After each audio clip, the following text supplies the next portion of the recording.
नमस्कार दोस्तों, कैसे हैं आप सब लोग। उम्मीद करता हूं आप सब लोग अच्छे होंगे। तो चलिए दोस्तों, बात करते हैं शुक्रवार के दिन निफ्टी के अंदर मार्केट आवर के दौरान क्या हुआ और कल क्या हो सकता है। निफ्टी की चाल कैसी रहेगी, निफ्टी के इंपॉर्टेंट लेवल्स कौन से हैं और हमारा व्यू निफ्टी के ऊपर क्या रहेगा। लेकिन दोस्तों, आगे बढ़ने से पहले मैं आपको यह बता दूं, हमारी निफ्टी के अंदर किसी भी तरह की कोई भी बाय या सेल की रिकमेंडेशन नहीं है। अगर आपको निफ्टी के अंदर किसी भी तरह का कोई भी ट्रेड लेना है या कोई भी पोजीशन बनानी है तो अपने फाइनेंशियल एडवाइजर की सलाह पर ले। हमारी यहाँ पर कोई भी बाय या सेल की रिकमेंडेशन नहीं है। हम यहाँ पर केवल चार्ट पर एनालिसिस करेंगे। तो चलिए दोस्तों, अब हम चार्ट पर चल पड़ते हैं और बात करते हैं निफ्टी के अंदर शुक्रवार के दिन क्या हुआ।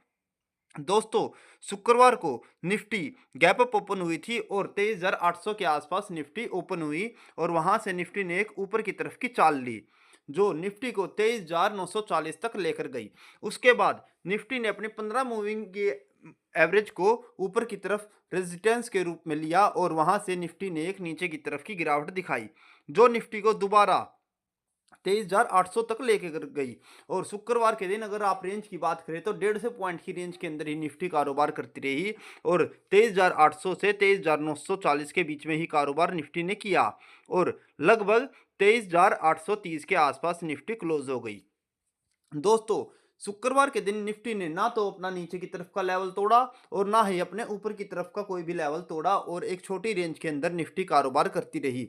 और लास्ट वीक भी लगभग ऐसा ही रहा। तीनों चारों दिन निफ्टी ने एक सीमित दायरे के अंदर कारोबार किया और निफ्टी ने कोई भी बड़ी चाल ना तो ऊपर की तरफ की दिखाई और ना ही नीचे की तरफ की दिखाई। तो हो सकता है कल सोमवार को निफ्टी बड़ी चाल कहीं पर भी दिखा सकती है। तो बात करते हैं, क्या कल निफ्टी ऊपर या नीचे की तरफ किस तरफ की बड़ी चाल दिखा सकती है या कहां पर निफ्टी सोमवार के दिन जा सकती है। दोस्तों, मैंने आपको बता रखा है, जब तक निफ्टी 15 मिनट की मूविंग एवरेज के नीचे कारोबार कर रही है तब तक निफ्टी के अंदर किसी भी तरह की तेजी की पोजीशन में ना बने रहे और मंदी की पोजीशन में ही आप काम कर सकते हैं। और जब तक निफ्टी 15 मिनट की मूविंग एवरेज के ऊपर सस्टेन नहीं होती तब तक निफ्टी ऊपर जाना मुश्किल है। अगर निफ्टी 15 मिनट की मूविंग एवरेज के ऊपर सस्टेन होती है तो ही हम निफ्टी में बाइंग पोजीशन में जाएंगे। तो अभी हम सोमवार के दिन सेल पोजीशन के अंदर ही रहेंगे और नीचे की तरफ का ही ट्रेड हम सोमवार को बनाएंगे। तो अगर आपको निफ्टी के अंदर सेलिंग की न्यू एंट्री लेनी है तो आपकी रेंज रहेगी 23,850 से 23,900। दोस्तों, यहाँ पर बहुत ही अच्छी रेंज के अंदर निफ्टी आई हुई है और यहाँ पर आप बहुत ही छोटे स्टॉप लॉस के साथ निफ्टी के अंदर सेलिंग जोन के अंदर एंट्री ले सकते हैं। अगर बेस्ट रेंज की बात करें तो निफ्टी के अंदर अगर आपको सेल पोजीशन बनानी है या मंदी की पोजीशन में बने रहना है तो 23,875 के आसपास बेस्ट एंट्री रहेगी। आप यहाँ पर अपनी सेलिंग की एंट्री ले सकते हैं क्योंकि यहाँ पर एक रेजिस्टेंस जोन से निकल कर आता है और आप पीछे देख सकते हैं, एक बार, दो बार, तीन बार लगभग निफ्टी ने यहाँ पर रेजिस्टेंस लिया है। और शुक्रवार के दिन भी इस रेंज में काफ़ी टाइम तक निफ्टी ने कारोबार किया है। तो इस रेंज के अंदर आप सेलिंग पोजीशन बना सकते हैं और आपका स्टॉप लॉस रहेगा 23,950 जो कि आपकी 15 मिनट की मूविंग एवरेज है। जब तक निफ्टी 15 मिनट की मूविंग एवरेज के नीचे कारोबार कर रही है तब तक आप सेलिंग की पोजीशन में बने रह सकते हैं और आपका यहाँ पर बहुत ही छोटा स्टॉप लॉस निकल कर आता है जो 75 पॉइंट का है। अगर टारगेट की बात करें तो निफ्टी में नीचे की तरफ का टारगेट जो होगा, पहला टारगेट निकल कर आता है 23,725 रुपये। 23,725 रुपये निफ्टी के लिए पहला टारगेट निकल कर आता है। और दूसरे टारगेट की बात करें तो 23,650।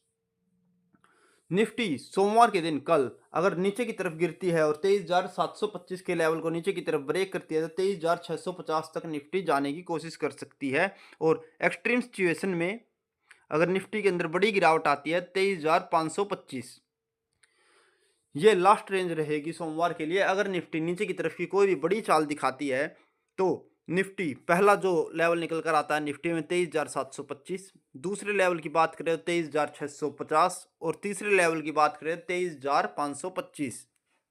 इन तीन लेवल्स के लिए आप निफ्टी के अंदर शॉर्ट पोजीशन बना सकते हैं और आपका स्टॉप लॉस रहेगा 23,950।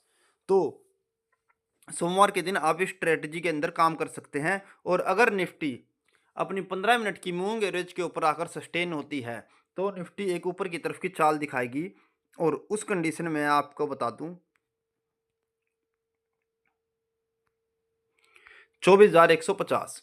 अगर निफ्टी 23,950 को ऊपर की तरफ ब्रेक करती है और सस्टेन होती है तो 24,150 तक की रेंज में निफ्टी जाने की कोशिश कर सकती है।